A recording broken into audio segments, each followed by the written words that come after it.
ইরানের দুর্গম পাহাড়ের খাঁজে যখন সানায়ের স্বর প্রতিধ্বনিত হয় তখন বুঝে নিতে হয় লুর জাতিগোষ্ঠীর সবচেয়ে রঙিন বিয়ের উৎসব শুরু হয়েছে।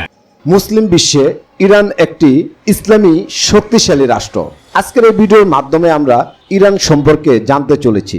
ইরানের মানুষের আচার আচরণ, ব্যবহার এবং তাদের সংস্কৃতি সম্পর্কে আজকের এই ভিডিওর মাধ্যমে আপনারা জানতে পারবেন। অবশ্যই ভিডিওটি শুরু থেকে শেষ পর্যন্ত দেখার অনুরোধ রইল।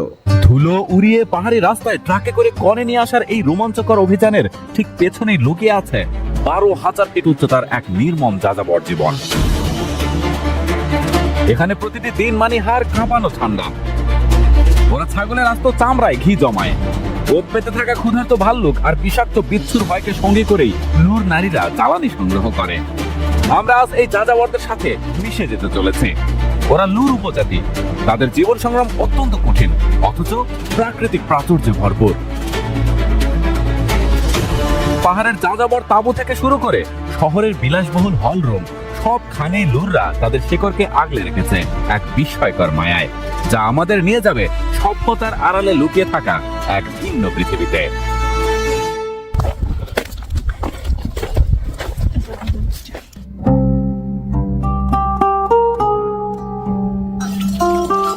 জাগ্রস পাহাড়ের বুক চিরে যখন ধুলোবালি উড়িয়ে শক্তিশালী জিপ আর ট্রাকগুলো এগোতে থাকে তখন বুঝতে হবে পাহাড়ের নিস্তব্ধতা ভেঙে কোনো এক লুর যোদ্ধার বিয়ের কাফেলা বের হয়েছে। আধুনিক পৃথিবীর অসাধ্য বিয়ের চেয়ে ইরানের এই দুর্গম পাহাড়ের বিয়ে অনেক বেশি রোমাঞ্চকর। ওরা পৃথিবীর অন্যতম রঙিন উপজাতি। তাদের বিয়ের রীতিনীতি দেখলে মুগ্ধ হতে হয়, তবে এই মুগ্ধতার পেছনে তাদের কঠিন জীবনও লুকিয়ে আছে। ওরা সারা বছর এক পাহাড় থেকে আরেক পাহাড়ে ঘুরে বেড়ায় তাদের একমাত্র অবলম্বন ভেড়া আর ছাগল নিয়ে, কারণ ওরা যাযাবর। তাঁবু করে পরিবার পরিজন নিয়ে কাটায় পাহাড়ে পাহাড়ে। আমরা এখন তাদের যাযাবর জীবনধারার একদম গভীরে প্রবেশ করতে চলেছি। তারপরেই তাদের চমকপ্রদ ভিন্ন ধর্মী বিয়ের অনুষ্ঠান দেখব। ইরানের জাগ্রস পাহাড়ের চূড়ায় একটি সকাল, প্রায় 12,000 ফিট উচ্চতা। এখানে বসবাস করে একটি ছোট্ট যাযাবর পরিবার। ওরা লুর জনগোষ্ঠীর মানুষ। ঝলমলে রোদ আর বরফে ঘেরা সাদা পাহাড়। ওনার নাম গুলনার। ওনার মা আর 2 সন্তান সহ কিছুদিন যাবত এখানে আছেন। আশেপাশে তার ছাগল ভেড়ার খাবার শেষ হয়ে গেলে হয়তো আবার অন্য কোথাও চলে যাবেন। এটাই তাদের যাযাবর জীবন। তাঁবুর মধ্যেই তাদের বসবাস। উনি গুলনারের মা। শেষ বয়সে এসেও তাদের একই নিয়মে জীবন চলে। রান্না বান্না আর পানি সংগ্রহের জন্য তাকে সবচেয়ে বেশি কষ্ট পেতে হয়। আজ গুলনারকে যেতে হবে রান্নার জন্য খড়ি সংগ্রহ করতে। পাহাড়ের দুর্গম জায়গা থেকে জ্বালানি কাঠ সংগ্রহ করতে হয়। আর যে কোনো মালামাল পরিবহনের জন্য তাদের একটাই যানবাহন, সেটা হলো গাধা বা খচ্চর। পাহাড়ে শুকনো পরিবেশে যেসব গাছপালা জন্মায় সেগুলোর ডাল সংগ্রহ করতে হবে। কি অপূর্ব দৃশ্য! পিছনে সারি সারি চূড়া, নির্জন পাহাড়, আর তার মাঝে একজন যাযাবর নারী। জীবন কত অদ্ভুত হতে পারে। লুর উপজাতি ইরানের অন্যতম প্রাচীন এবং বৃহত্তম জাতিগোষ্ঠী। ঐতিহাসিকভাবে এদেরকে প্রাচীন এলামাইট এবং কাসাইট সভ্যতার উত্তরসূরি মনে করা হয়। লুরদের রক্তে মিশে আছে আর্য এবং পাহাড়ে যোদ্ধাদের সংমিশ্রণ। হাজার বছর ধরে জাগ্রস পাহাড়ের এই দুর্গম এলাকাগুলোকে তারা নিজেদের দখলে রেখেছে। বখতিয়ারিরাও মূলত এই বিশাল লুর জাতিরই একটি শাখা। এরা নিজেদের ভাষার নামেই পরিচিত, যাকে বলা হয় লুরি, যা আধুনিক ফার্সি ভাষার একটি অতি প্রাচীন এবং স্বতন্ত্র রূপ। পাহাড়ে এই রুক্ষ ভাঁজে যখন আপনি কোনো লুর নারীর দেখা পাবেন, দেখবেন তার চোখে কোনো ক্লান্তি নেই। এখানকার বয়োজ্যেষ্ঠ নারীরা অপরিচিতদেরও পরম মমতায় আশীর্বাদ করেন। লুরদের তাঁবুর সামনে দাঁড়ালে আপনি দেখতে পাবেন এক অদ্ভুত সারল্য। তাদের ঘরগুলো হয়তো পশমি কাপড়ের তৈরি, কিন্তু তাদের আপ্যায়নে কোনো কমতি নেই। আগন্তুক দেখলেই তারা তাঁবুর ভেতরে ডেকে নেয় এবং গরম ধোঁয়া ওঠা চা আর স্যুপ দিয়ে বরণ করে নেয়। জোহান, মোহাম্মদ আর নূরগুলের মতো পরিবারগুলো এখানে টিকে আছে একে অপরের উপর ভরসা করে। রাত নামলে পাহাড়ের চেহারা পাল্টে যায়। এদের তাঁবুর ভেতরের পরিবেশটি বেশ অদ্ভুত, খুবই ঘিঞ্জি। জয়নব তার সন্তান স্বামী নিয়ে এই তাঁবুতে থাকেন। তাদের খাবারের থালার দিকে তাকালে আপনি চমকে উঠবেন। পাতলা কাগজের মতো হাতে বানানো রুটির ভেতর কেবল কাঁচা পেঁয়াজ কুচি। এটি তাদের অন্যতম প্রধান আহার। কোনো নরম বিছানা নেই, নেই কোনো ভারী কম্বল। কনকনে ঠান্ডায় এক কাপ গরম চা আর মানুষের সাহচর্যই এখানে উষ্ণতা যোগায়।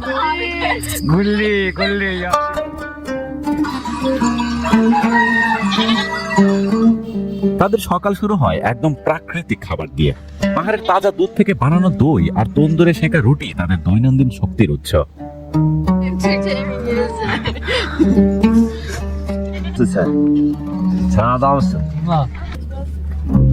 লুটদের আসল সংগ্রামী জীবন দেখা যায় যখন তারা তাদের সমস্ত আসবাবপত্র খচ্চরের পিঠে তুলে দেয়। এই যাযাবর সংসারের সবচেয়ে বড় ভূমিকা পালন করে এই পরিবারের বড় মেয়েটি। ভোরের চা বানানো থেকে শুরু করে রান্নাবান্না আর ছোট ভাই বোনের দেখাশোনা সবই তাকে করতে হয় নিভৃতে, পাহাড়ের প্রতিকূলতার সাথে লড়াই করে। তবে পাহাড়ের এই জীবন শুধু শান্ত নয়, এটি অত্যন্ত বিপজ্জনক। লুটদের এই তাঁবুগুলোর খুব কাছেই ওঁত পেতে থাকে ক্ষুধার্ত ভাল্লুক। প্রতি রাতে এই বন্য প্রাণীদের হাত থেকে নিজের পালিত পশু পাখি এবং পরিবারকে রক্ষা করাটা তাদের জীবনের অবিচ্ছেদ্য অংশ। এভাবেই ভয় আর বীরত্বের এক সংমিশ্রণে টিকে আছে ইরানের লুর উপজাতি। জয়নবের তাঁবু থেকে আমরা ফিরে এসেছি গুলনারের কাছে। সে তার গন্তব্যে চলে এসেছে। গাধার পিঠ থেকে সে জিনিসপত্র আর কুড়াল নামিয়ে নিচ্ছে।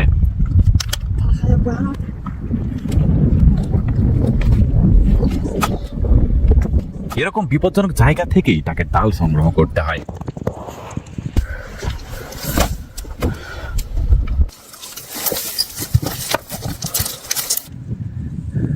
সে এখান থেকে কিছু শিকড় সহ গাছ সংগ্রহ করলো।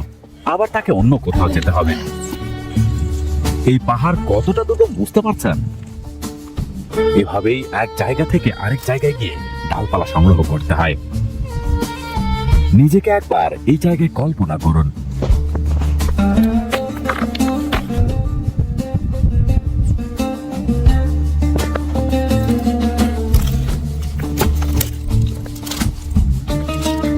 সংগ্রহ করা ডালগুলো এবার বেঁধে নিতে হবে।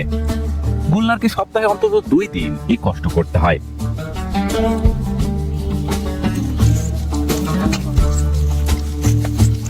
এই পুরো ওজন সে একাই নিয়ে পাহাড় থেকে নামবে।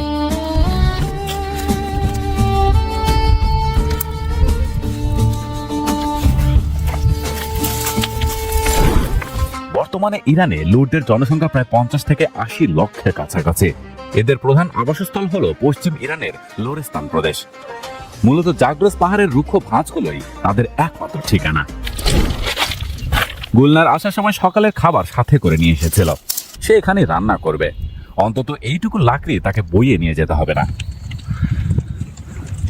যেহেতু রান্নার এত বাসনপত্র বহন করা সম্ভব নয়, তাই পুড়িয়েই খেতে হবে। তারা প্রচুর চা পান করে। গুলনারের মাধ্যমে আমরা দেখতে পাচ্ছি ইরানের লুর জাতিগোষ্ঠীর যাযাবর জীবন চিত্র।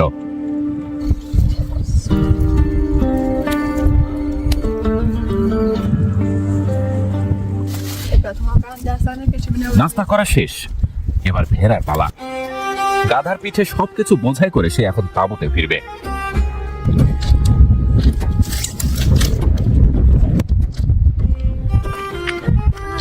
আপনার মনে প্রশ্ন জাগতে পারে, লুররা কেন আজও যাযাবর? এর উত্তর লুকিয়ে আছে তাদের গবাদি পশুর অস্তিত্বে।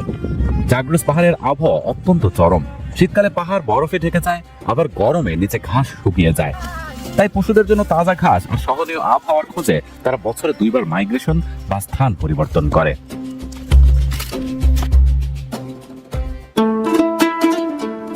এরা আরেক অঞ্চলের লুরি যাযাবর। 2টি পরিবার এখানে তাঁবু গেড়েছে, কয়েকদিন থাকবে এখানে। মাত্র 2টি তাঁবু নিয়ে 2 ঘর পরিবার আছে এখানে। তাদের শিশুরা এভাবেই বড় হয়। আধুনিক পৃথিবী তাদের কাছ থেকে যোজন যোজন দূরে।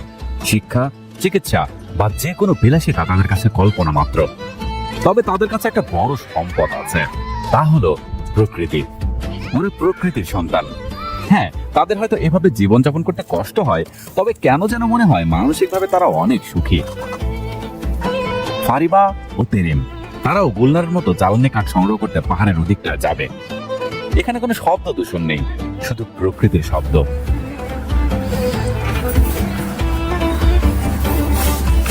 দুই ইরানি যাযাবর নারী দুর্গম পাহাড়ে চড়ে বেড়াচ্ছেন জীবনের খোঁজে।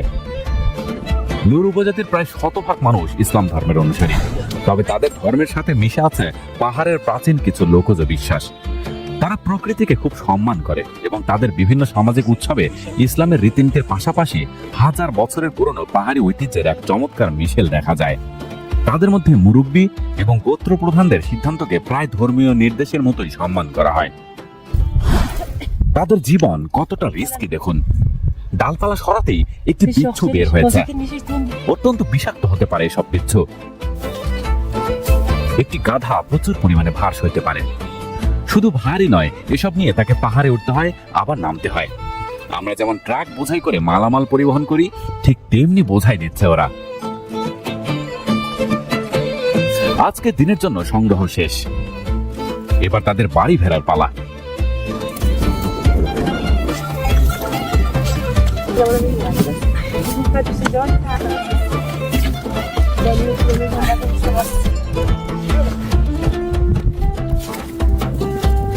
তাদের সন্তানেরা অপেক্ষা করছিল।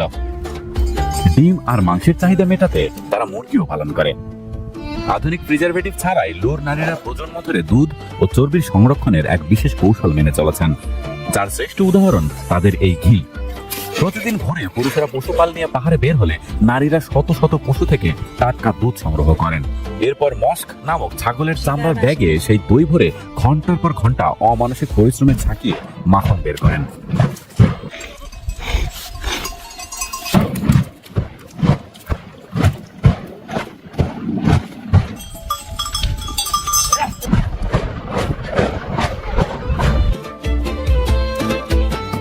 এই মাখন কাঠের আগুনে জাল দিয়ে তৈরি করা হয় খাঁটি সোনালী ঘি, যা পাহাড়ের হাড় কাঁপানো শীতে তাদের শরীরে শক্তি যোগায়। ইরানের বড় শহরগুলোতে এই অর্গানিক ঘিয়ের আকাশ ছোঁয়া চাহিদা থাকায় এটি চড়া দামে বিক্রি করে লুর উপজাতির মূল অর্থনীতির চাকা সচল থাকে।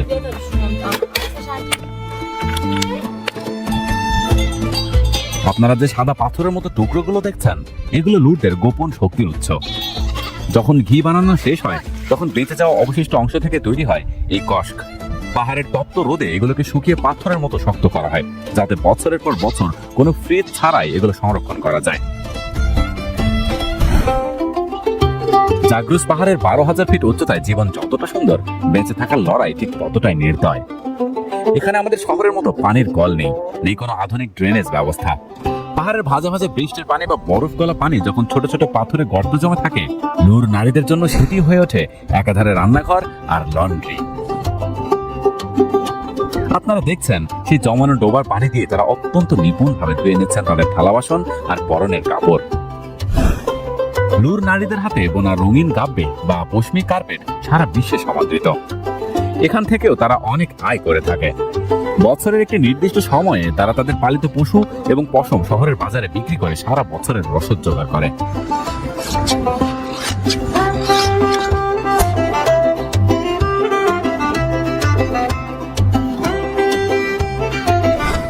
বরের আত্মীয় স্বজন আর বন্ধুরা আজ এক দীর্ঘ যাত্রায় বের হয়েছে কনের বাড়ির উদ্দেশ্যে। আঁকাবাঁকা দুর্গম পাহাড়ি রাস্তা বেয়ে তারা ছুটে চলেছে। পরিবার ও সমাজের সবাইকে সাথে করে তারা কনেকে নিয়ে আসার জন্য কনের বাড়ি যাচ্ছে।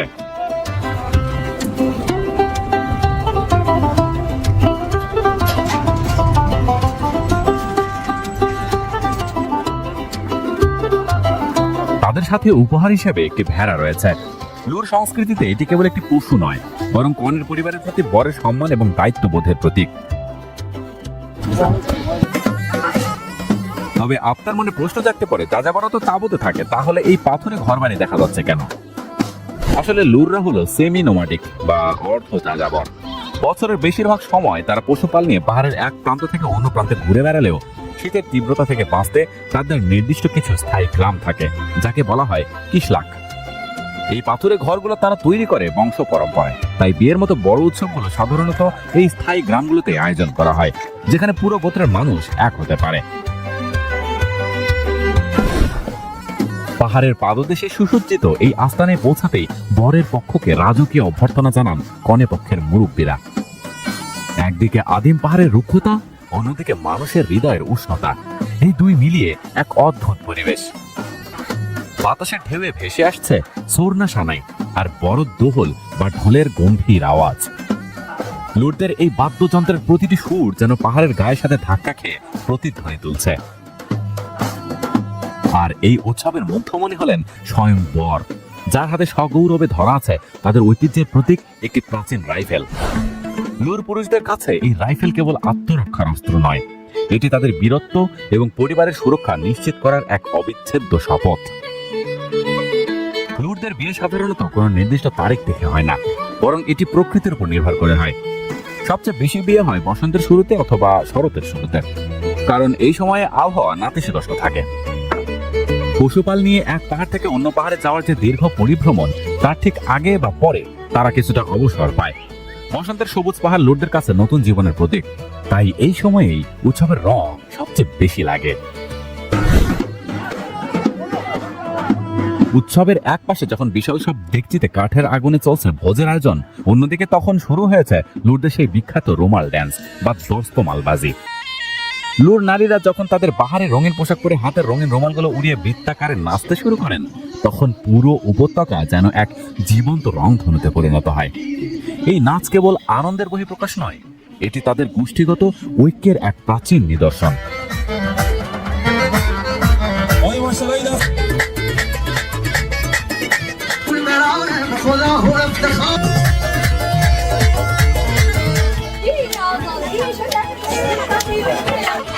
নারীদের নাচের পাশেই চলে পুরুষদের সেই দুর্ধর্ষ লাঠি খেলা। লুর উপজাতিতে বিয়ের এই জৌলুসের পাশাপাশি অর্থনৈতিক লেনদেনও বেশ করা। এখানে মোহরানা ছাড়াও শিবারাহ নামক এক প্রাচীন প্রথা চালু আছে, যার অর্থ হলো দুধের মূল্য। বরপক্ষ কনের বাবাকে নির্দিষ্ট পরিমাণ নগদ টাকা, স্বর্ণালঙ্কার অথবা এক পাল ভেড়া উপহার দেয়, যা মূলত কনের লালন পালনের প্রতি কৃতজ্ঞতা হিসেবে দেখা হয়। তাছাড়া মোহরানা হিসেবে কনেকে সাধারণত স্বর্ণ এবং জমি লিখে দেওয়া হয়, যা তার ভবিষ্যতের নিরাপত্তা নিশ্চিত করে। পাহাড়ের পাদদেশে খোলা আকাশের নিচে এই উৎসব যেন আমাদের মনে করিয়ে দেয়, সভ্যতা যত দূরে এগোক না কেন, লুররা আজও তাদের হাজার বছরের প্রাচীন এই ঐতিহ্যকে বুকের মাঝে আগলে রেখেছে। প্রিয় বন্ধুরা, আপনারা যারা শুরু থেকে শেষ পর্যন্ত আজকের এই ভিডিওটি দেখেছেন, আপনাদেরকে অসংখ্য অসংখ্য ধন্যবাদ। ভিডিওটি ভালো লাগলে অবশ্যই শেয়ার করতে ভুলবেন না। ভালো থাকবেন, সুস্থ থাকবেন, দেখা হবে নতুন কোনো এপিসোডে। আজকের মতো বিদায় নিচ্ছি। আসসালামু আলাইকুম ওয়া রাহমাতুল্লাহি ওয়া বারাকাতুহু।